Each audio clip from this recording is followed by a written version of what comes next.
Student, मैं हूं मनीष कुमार गुप्ता और निशांस के वीडियो प्लेटफॉर्म पर आज मैं आगे नर्वस सिस्टम को कंटिन्यूस कर रहा हूं। इसमें हम फोर ब्रेन पढ़ रहे थे। फोर ब्रेन को भी हमने टू पार्ट्स में डिवाइड किया था, जिसका पहला पार्ट था सेरेब्रम और दूसरा पार्ट है डायेनसेफेलोन। तो सेरेब्रम को आज हम अपने डायग्राम में बहुत आसानी से अच्छी तरह देख सकते हैं। सेरेब्रम बहुत इंपॉर्टेंट पार्ट है। ये यहाँ पर सेरेब्रम टू पार्ट्स में, टू गोलार्ड्स जिनको हम हेमिस्फीयर बोलते हैं, उनमें डिवाइड होता है और ये दोनों गोलार्ड आपस में कार्पस कैलोसम जो संरचना है उससे आपस में जुड़े होते हैं। मैं यहाँ पर बता दूं, जो इसमें जो चार इंपॉर्टेंट पालियां भी होती है वो पालियां भी आज हम इस चित्र में, इस डायग्राम में डिस्कस कर सकते हैं। सबसे पहली जो सेरेब्रम की जो पाली होती है उसको फ्रंटल लोब बोलते हैं, फ्रंटल पाली बोलते हैं। ये बड़ी संरचना है और काफी फैली हुई संरचना होती है। ये हमारे बोलने से संबंधित होती है। इसके अलावा दूसरी जो पाली है वो है पेराइटल पाली। पेराइटल पाली यहाँ पर होती है और ये हमारे श्वास से संबंधित होती है। इसके अलावा टेम्पोरल पाली यहाँ नीचे की ओर होती है और ये सुनने से संबंधित होती है। और लास्ट जो पाली है वो है ऑक्सीपिटल पाली। ऑक्सीपिटल पाली यहाँ नीचे की ओर होती है। तो सेरेब्रम को हम चार पालियों में भी डिवाइड कर सकते हैं, फ्रंटल, पेराइटल, टेम्पोरल और ऑक्सीपिटल, जिन सबके कार्य भी हम साथ में डिस्कस कर चुके हैं। इसके अलावा सेरेब्रम बहुत ही इंपॉर्टेंट संरचना है। ये इसके फंक्शन भी बहुत इंपॉर्टेंट है। इसके फंक्शन में हम जैसे बोलना है, सोचना है, समझना है और जो हमारी मेमोरी है वो सब सेरेब्रम की ही देन है। तो सेरेब्रम इन सब से रिलेटेड फंक्शन करता है। इसके अलावा जो हमारे सेंसरी ऑर्गन होते हैं, सेंसरी ऑर्गन में जो हमारी ज्ञानेंद्रियां हैं, उन ज्ञानेंद्रियों से जो हम सूचनाएं ले रहे हैं बाहरी वातावरण की, वो सूचनाएं सबसे पहले सेरेब्रम में ही जाती। तो ये भी इसका एक इम्पोर्टेंट वर्क है। सेरेब्रम का एक और इम्पोर्टेंट वर्क ये है कि ये जो हमारी ऐच्छिक पेशियां होती है, ऐच्छिक पेशियों का जो आरंभन करना है, जो स्टार्टिंग है, वो भी इसके लिए भी यही रेस्पॉन्सिबल होता है। इसके अलावा एक छोटा सा टॉपिक ये है कि सेरेब्रम के ठीक सामने की ओर ओल्फैक्टरी लोब होती है। ओल्फैक्टरी लोब जो सूंघने से, जो स्मेल से रिलेटेड होती। इसके बाद हम दूसरा टॉपिक ले रहे हैं।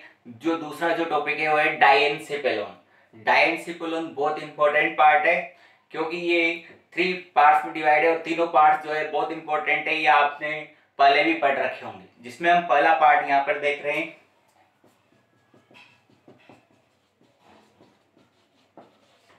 एपिथैलेमस। एपिथैलेमस बहुत इंपॉर्टेंट पार्ट है। क्यों? क्योंकि इसमें पीनियल काय उपस्थित होती है। पीनियल काय, जैसा कि आपको याद आ गया होगा, अपने 11th क्लास में भी टॉपिक है। पीनियल काय जो लैंगिक वृद्धि है उसको कंट्रोल करती। तो लैंगिक वृद्धि से संबंधित जो ग्लैंड है वो है एपिथैलेमस में उपस्थित पीनियल काय। दूसरा जो पार्ट है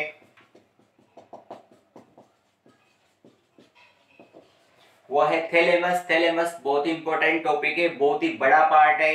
ये डायेनसेफेलोन का लगभग 80% भाग बनाता है। इसका मुख्य कार्य प्रसारण करना। ये रिले सेंटर है, ये सूचनाओं का प्रसारण करता है, उन्हें फैलाता है। साथ ही ये जो दुख है या फिर जो सुख है उनसे संबंधित भी ये कार्य करता है। तीसरा इसका पार्ट है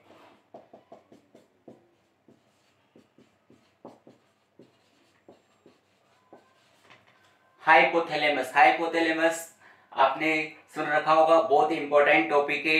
इसको मास्टर ऑफ मास्टर ग्लैंड भी कहते हैं। तो ये जो हमारा थैलेमस है, थैलेमस के ठीक नीचे की ओर हाइपोथैलेमस प्रेजेंट होता है और ये जो हमारी मास्टर ग्रंथि है, मास्टर ग्लैंड है, पिट्यूटरी ग्लैंड, उस पर भी कंट्रोल करता है। तो हाइपोथैलेमस वैसे भी इंपॉर्टेंट है, लेकिन इसके अलावा ये जो हमारा जो बॉडी टेम्परेचर होता है, बॉडी टेम्परेचर को भी यही मेंटेन करता है।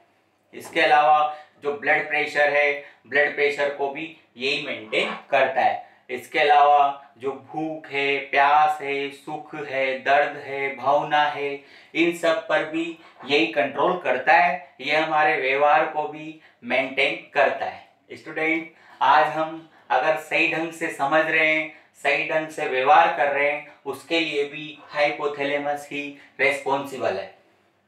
इसके अलावा ये डायएन्सेफेलोन जो है, ये टॉपिक भी कंप्लीट हो गया। तो स्टूडेंट, मैं आपको वापस अपने टॉपिक पे लाना चाहता हूँ। अपना जो टॉपिक चल रहा है वो है फोर ब्रेन। फोर ब्रेन, इसको 2 पार्ट्स में डिवाइड किया हुआ है। पहला जो पार्ट है वो है सेरेब्रम, और दूसरा जो लास्ट पार्ट है वो है डायएन्सेफेलोन। इसके बाद में आपको मिड ब्रेन जो बीच में होता है उस पर मैं आपको लेना चाह रहा हूँ। मिड ब्रेन को भी हम सुविधा की दृष्टि से 2 पार्ट्स में डिवाइड कर सकते हैं। मिड ब्रेन का पहला जो पार्ट है वो है कॉर्पोरा क्वाड्रिजेमिना। कॉर्पोरा क्वाड्रिजेमिना पिंड होते हैं, ये पिंड आपस में जुड़े होते हैं और इनका मुख्य कार्य है देखना और सुनना। तो स्टूडेंट ध्यान रखिएगा, मिड ब्रेन देखने और सुनने से संबंधित होता है। इसके अलावा मिड ब्रेन का जो दूसरा और जो लास्ट पार्ट है वह है क्रूरा सेरेब्राई। क्रूरा सेरेब्राई भी यहाँ पर जो अग्र मस्तिष्क है और जो पश्चिम मस्तिष्क है, यानी कि फोर ब्रेन और हिंड ब्रेन, इन दोनों को आपस में कनेक्ट करता है। इसके बाद अपन तीसरा और लास्ट पार्ट ले रहे हैं, हिंड ब्रेन। ये हमारे ब्रेन का लास्ट पार्ट है, बहुत ही इंपॉर्टेंट पार्ट है, और इसको भी हम सुविधा की दृष्टि से 3 भागों में बांट रहे हैं। इसका पहला जो पार्ट है वह है सेरेबेलम। सेरेबेलम बहुत ही इंपॉर्टेंट पार्ट है। ये हमारी जो ऐच्छिक पेशियां है उनकी जो क्रिया होती है उनका समन्वय, कोरिलेशन बनाने में सहायक होता है। ये भी लोब से बना होता है, पालियों से बना होता है, और सेरेबेलम जो है हमारी जो ऐच्छिक क्रियाविधि है उन पर भी कंट्रोल करता है। इसके अलावा इसका जो दूसरा पार्ट है वह है पोन्स। पोन्स यहाँ पर न्यूमोटैक्सिस सेंटर होता है, इसके माध्यम से जो हमारी जो श्वसन क्रिया है उसको ये कंट्रोल करता है। साथ ही जो सेरेबेलम की जो पिंड होते हैं, जो पालियां होती है, उनको भी आपस में कनेक्ट करता है। इसके अलावा स्टूडेंट, जो तीसरा और जो लास्ट पार्ट है ब्रेन का वह है मेडुला ऑब्लोंगेटा।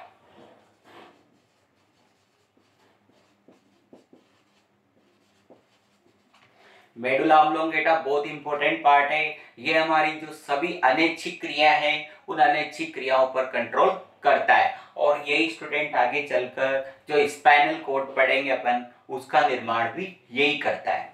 ये हमारी अनैच्छिक क्रियाओं पर कंट्रोल करता है, जैसे हमारी धड़कन है, श्वसन क्रिया है, आहार नाल में जो पाचन क्रिया है, लार का स्त्रावण है, इन सब क्रियाओं पर मेडुला ऑब्लोंगेटा ही कंट्रोल करता है। चित्र में एक बार मैं सबको आपको इसमें अच्छी तरह दिखाना चाहता हूँ। देखिए यहाँ पर मिड ब्रेन जो कि बीच का भाग होता है। इसके अलावा हिंड ब्रेन स्टार्ट किया अपन ने। हिंड ब्रेन में सेरेबेलम आपको दिख रहा होगा। सेरेबेलम देखिए इस तरह की संरचना होती है। पोन्स ये संरचना पोन्स कहलाती है। थोड़ी फूली हुई संरचना होती है, और ये यहाँ पर हमारा श्वसन का जो सेंटर होता है, न्यूमोटॉक्सिस जो केंद्र है, सेंटर है, उस पर कंट्रोल करती है। और इसका जो लास्ट पार्ट है मेडुला ऑब्लोंगेटा, देखिए इस तरह ये संरचना मेडुला ऑब्लोंगेटा होती है, और यही आगे चलकर मेरुरज्जु जो स्पाइनल कॉर्ड है उसका निर्माण करती है। तो देखिए इससे हम अपनी जो अनैच्छिक क्रियाएं होती है उनको कंट्रोल करते हैं। स्टूडेंट, सेरेबेलम में मैं आपको एक बात बताना चाहता हूँ। सेरेबेलम वही क्रिया है जिसको थोड़ा नुकसान होने पर व्यक्ति का बैलेंस डगमगा जाता है। नॉर्मली जो शराबी व्यक्ति में सेरेबेलम वाला पार्ट डिस्टर्ब हो जाता है, तो उसकी जो ऐच्छिक पेशियों का जो समन्वय है वो समन्वय सही ढंग से नहीं रह पाता और वो लड़खड़ाता हुआ चलता है। तो सेरेबेलम हमें उस दृष्टि से भी बहुत इंपॉर्टेंट मानना है। इसके आगे का टॉपिक हम अपने नेक्स्ट लेक्चर में डिस्कस करेंगे। तब तक के लिए थैंक यू।